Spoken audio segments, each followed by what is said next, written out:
শারদা পাতে পদ্মার ইলিশ, কিন্তু পদ্মার রূপলি শস্য আপাতত মধ্যবিত্তের ধরাছোঁয়ার বাইরে। সবে মাত্র যোগান আসা শুরু হয়েছে। 5ই অক্টোবর পর্যন্ত মোট 1200 মেট্রিক টন ইলিশ ঢুকবে বলেই জানা যাচ্ছে, কিন্তু চাহিদা তো তার তুলনায় বেশ খানিকটা বেশি। দাম কমার আশা রয়েছে পুজোর মুখে কিছুটা, কিন্তু আপাতত যেমনটা বলছিলাম যে মধ্যবিত্তের ধরাছোঁয়ার বাইরেই রয়েছে পদ্মার ইলিশ। ইলিশের চাহিদা কম বেশি 1600 মেট্রিক টন, কিন্তু 1200 মেট্রিক টন ইলিশ ঢুকবে 5ই অক্টোবর পর্যন্ত, এমনটাই জানা যাচ্ছে। সেক্ষেত্রে পুজোর মুখে হয়তো কিছুটা দাম কমতে পারে এই আশা করছে বাঙালি, মধ্যবিত্ত বাঙালি। এবার অত ইলিশ দিচ্ছে না ঢাকা, তাই আগাগোড়াই চড়া দামই থাকতে চলেছে এইরকম একটা আশঙ্কার জায়গাও কিন্তু রয়েছে। আর এই মুহূর্তে নাগের বাজার মাছ বাজার থেকে আমাদের সঙ্গে রয়েছে অয়ন ঘোষাল প্রতিনিধি। অয়ন, বাজারের হাল হকিকত কি বলছে? কেমন যাচ্ছে ইলিশের দাম? সবেমাত্র যোগান আসা শুরু হয়েছে, কতটা আশা করতে পারে বাঙালি পুজোয় পাতে ইলিশ পড়া?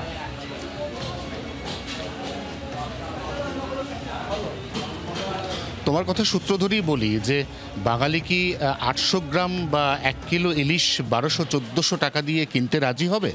যদি রাজি হয় তাহলে পদ্মার রূপলি ইলিশ পুজোর আগেই বা আজ থেকেই বাঙালির পাতে পড়বে। আর যদি কেউ রাজি না থাকেন, যদি কেউ দাম কমার অপেক্ষা করে থাকেন, তাহলে দুর্গাপুজোর একেবারে প্রাককালে পঞ্চমী ষষ্ঠীতে এই দামটা হয়তো কিছুটা কমবে, কিন্তু লাখ টাকার প্রশ্ন কতটা কমবে। কারণ এই মুহূর্তে যে সামান্য পরিমাণ বাংলাদেশের ইলিশ কলকাতার বিভিন্ন বাজারে সবেমাত্র আজকে ভোরবেলা ঢুকেছে। পাতিপুকুর পাইকারি ফিশ মার্কেট, শিয়ালদহ পাইকারি ফিশ মার্কেট, বারাসাত থেকে শুরু করে মুর্শিদাবাদ পর্যন্ত, এমনকি উত্তরবঙ্গেও কনসাইনমেন্ট গেছে, কারণ 37টা ট্রাক ঢুকেছে। 37 মেট্রিক টন মাছ ঢুকেছে, তার মধ্যে 5 মেট্রিক টন শুধুমাত্র এই কলকাতার জন্য ঢুকেছে আজকে ভোর 3:30-4টে নাগাদ। এগুলোর যে অংশ এখনো পর্যন্ত কলকাতার বিভিন্ন খুচরো মাছ বাজারে এসে পৌঁছেছে, যেমন এই নাগের বাজার ফিশ মার্কেট, সেখানে দাম একেবারেই নিয়ন্ত্রণের বাইরে। এখন রসনারসিক বাঙালির কাছে জি 24 ঘন্টার অবশ্যই প্রশ্ন থাকবে যে 800 গ্রাম মাছ বাংলাদেশি ইলিশ যদি আপনাকে এই মুহূর্তে 1200 টাকা দিয়ে কিনতে হয়, আপনি কি সেটা কিনবেন, নাকি এই মরশুমটা আপনি লোকাল ইলিশ মাছ দিয়ে কাজ চালিয়ে নেওয়ার পক্ষপাতী?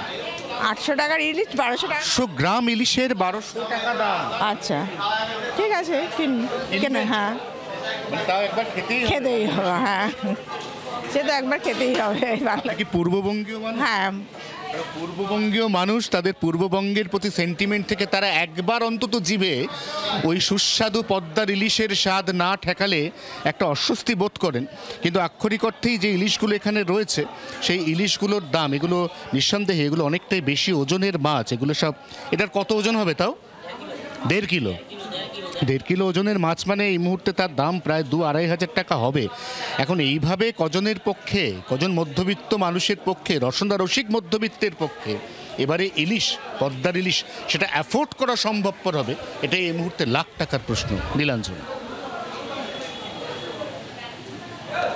অয়ন, এই জায়গা থেকে আরো একটা বিষয়, যে পরিমাণে ইলিশ ঢুকবে 1200 মেট্রিক টন যেটা বলা হচ্ছে, কিন্তু চাহিদাও তো তার তুলনায় অনেকটাই বেশি, প্রায় 1600 মেট্রিক টন। সেই জায়গা থেকেও একটা দাম বেড়ে থাকার আশঙ্কা রয়ে যাচ্ছে।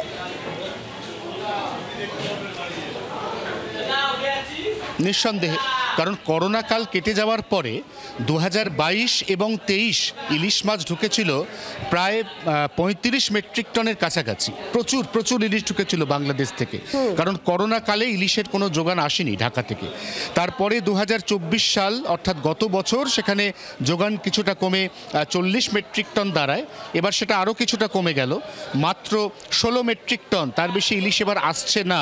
অতএব বিগত বছরগুলোতে বাংলাদেশের ইলিশ কেনার জন্য পকেট থেকে যে পরিমাণ টাকা বেরিয়েছে, এবার তার কয়েক গুণ বেশি টাকা বেরোতে চলেছে।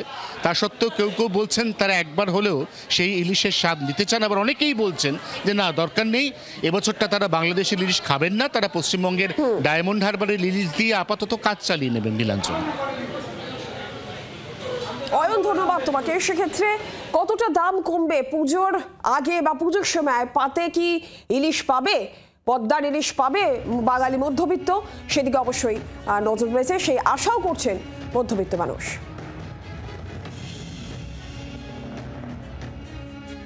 আমাদের এখানে বাংলাদেশ থেকে আসা যে মাল পাইকারি রেট দিয়েছে 1 কিলো 400-500 সাইজ 2500 টাকা, 1 কিলো 300-200 সাইজ 2300 টাকা, 1 কিলো 100 সাইজ 2100 টাকা, আর 900 গ্রাম সাইজ 1 কিলো সাইজ 17.5, 900 গ্রাম 15.5, আচ্ছা 800 গ্রাম 1300 টাকা, 500-600 গ্রাম 1050 টাকা। এই রেট আমাদেরকে পার কেজি ধার্য করেছে।